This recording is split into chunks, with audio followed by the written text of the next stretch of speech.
Safety first. Please start the podcast before driving and do not interact with your phone while operating your vehicle. Welcome to Impactful Dialogues, an Ecolab podcast that elevates inclusion, mindfulness, purpose, awareness, collaboration, and trust through executive conversations. I'm your host, Senior Vice President of Global Diversity, Equity, and Inclusion, Dexter Davis. Welcome to the 8th episode of Impactful Dialogues. Today we'll be speaking with Calvin Emanuel to discuss how he stays true to his purpose, why Ecolab is the perfect match for fulfilling that purpose, and why driving sustainable growth is not just a preference, but a necessity. For those who don't know, Calvin works within Ecolab's Global Industrial Group, leading our sustainable growth solutions. Calvin, really appreciate you being here today, and looking forward to the conversation. So my first question is, how do you stay true to your purpose in a corporate environment where the emphasis is on fiscal performance? Like, we have our drive to sell, we know it's important, we want to make sure we're hitting the bottom line, and we know that we can deliver in a very effective and even best in class way. So how do you do that, stay true to your purpose, and still move forward when we're really trying to drive sales and drive growth for the organization? Yeah, Dex.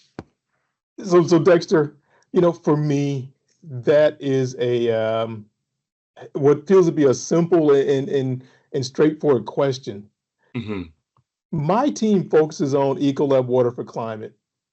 And what that really means is we help our customers drive down their water use in their operations to meet sustainability goals.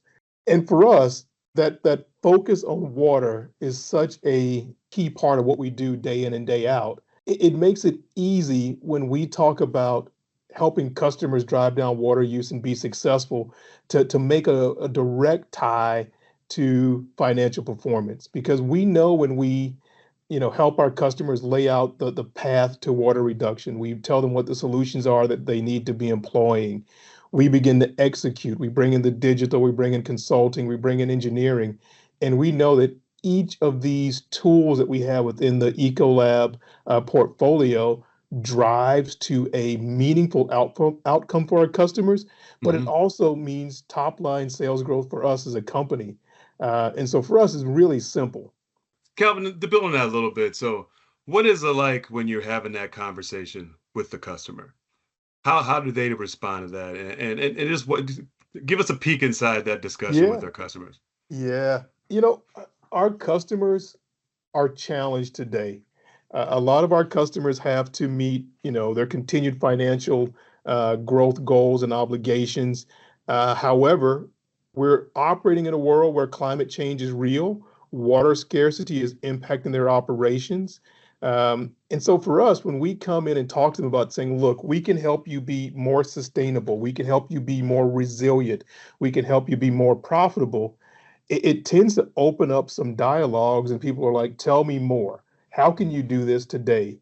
And for us, it's the case that we get to utilize existing technologies within the Ecolab portfolio and really use these technologies to drive down water use in a structured and efficient manner at our customer sites and even throughout their enterprise. And I think that's the part that makes me really, Dexter, the most excited, is the fact that this is not a conceptual discussion. This is one where we actually can deliver outcomes where customers can reduce their water usage by 15, 20%, 30%, depending upon industry, and know that that has a direct impact in the communities in which they operate, where they can continue to generate economic income in the areas in which they operate, to employ people, to not utilize more water than they need to, and still, be a viable company in the communities in which they operate. And that's the part that makes me excited, man. Mm-hmm. I've got a young daughter, and I'm at the place in my life where I'm like, man, how can I leave this world slightly better, leave it in a better position than I came into it? And that's where I get excited about Ecolab. Our core principles of planet health, people health, and business health are so directly tied to this.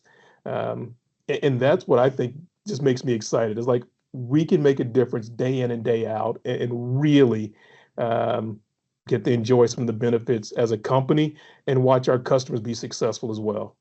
That is great. And I would agree with you, Calvin. I mean, I think that purpose-driven part of Ecolab really is an opportunity. It really is kind of a special how we have that opportunity. And when you're helping your customers win at something that helps us all win in life, that's Yeah, pretty impactful. You know what I'm saying? Like we yeah, all want to have water. We all want to be able to do those things.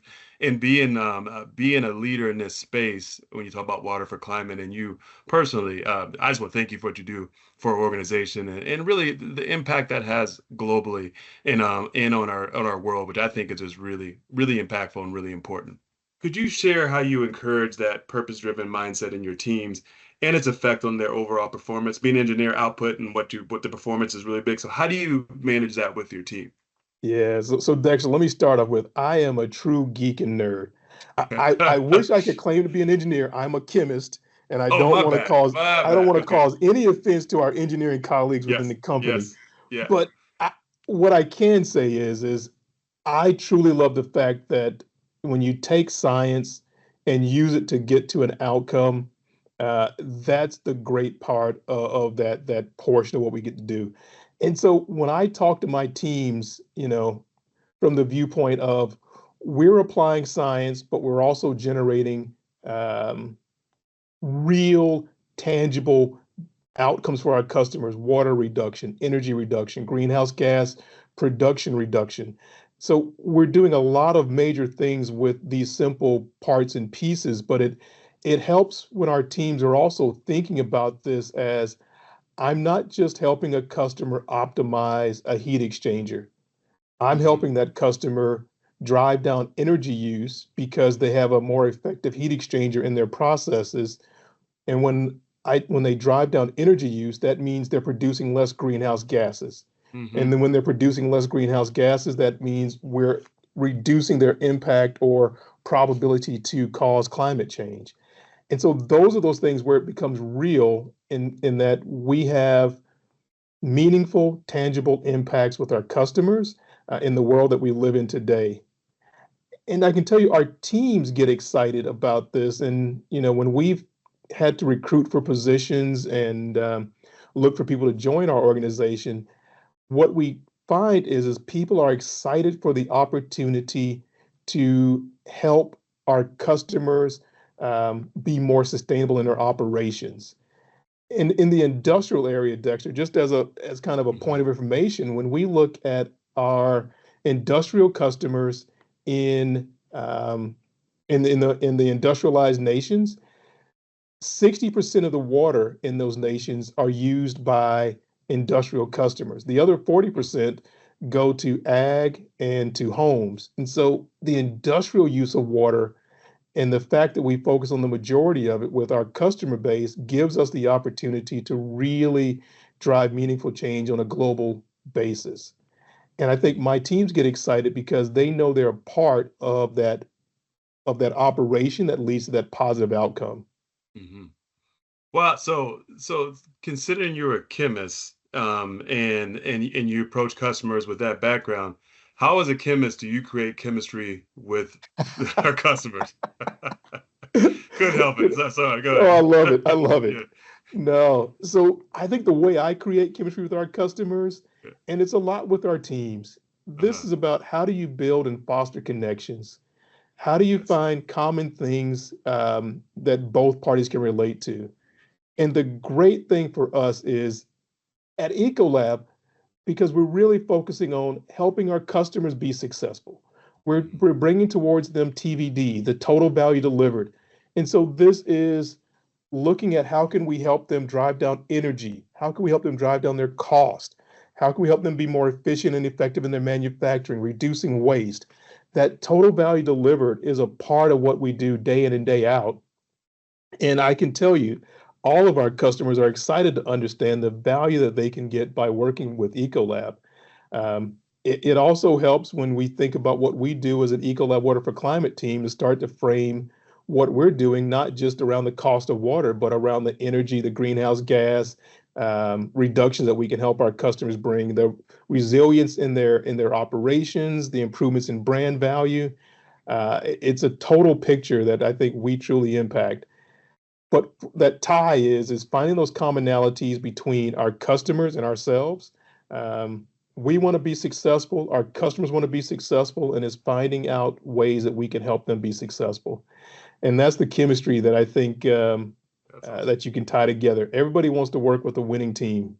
Hmm. I really love that. As you were thinking about this, it makes me think a lot of times with when we're talking to potential candidates on campus, and they talk about a lot of things you're talking about in water conservations. What advice would you give to somebody who's just about to finish college, wants to get in this space, to really energize them and really be a part of making a big impact that we're all doing in your space today?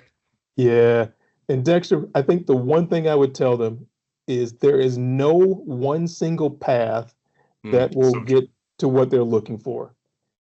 You know, I've come to learn and recognize that our engineering group that may carry out water recycle projects, they have a specific way that they bring the message forward.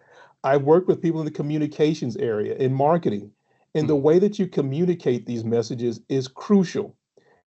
The messages that we develop are the things that help to get people to want to move towards action.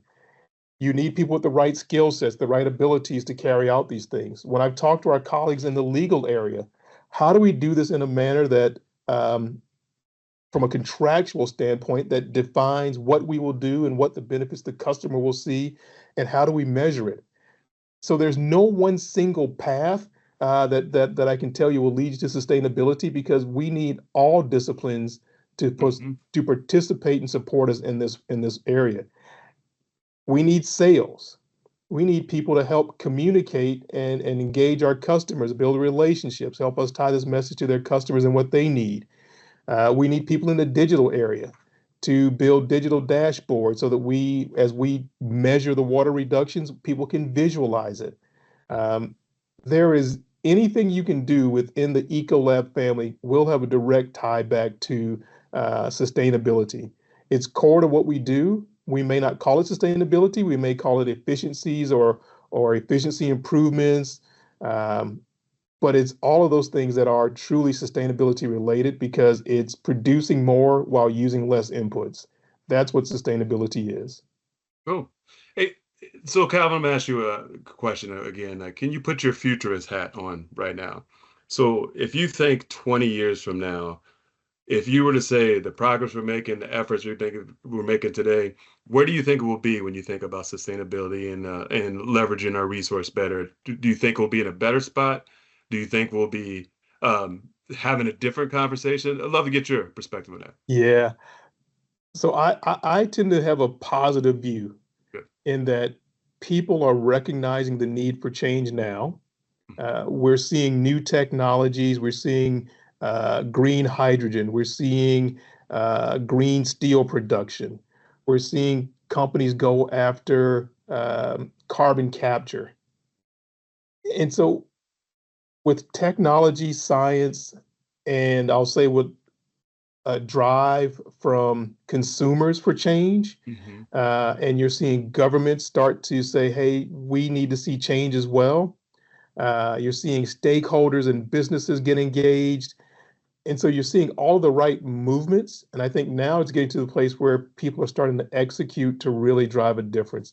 So I think in the future, we'll have to be using less water. We will have to be using more non-fossil fuel-based energies. Um, and it's just that we can't continue on the path we're on if we expect to have a world that we can live on longer term. Um, Absolutely. As I think about diversity, equity, inclusion, the one thing that I think is really fundamental is that people understand that everybody can play a role, especially when you talk about being inclusive and being that person that's open, who listens, and is inclusive to everyone. What can we all do as each individual to make an impact from a water conservation, from making our world and our earth around here in the future? So, what can each one of us do to play a piece in that? Oh, I love it, Dexter. So look, I'll give you three areas that we as individuals can play a key role.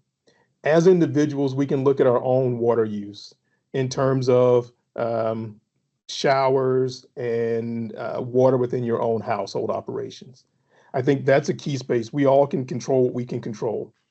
We all also work in typically in corporate environments.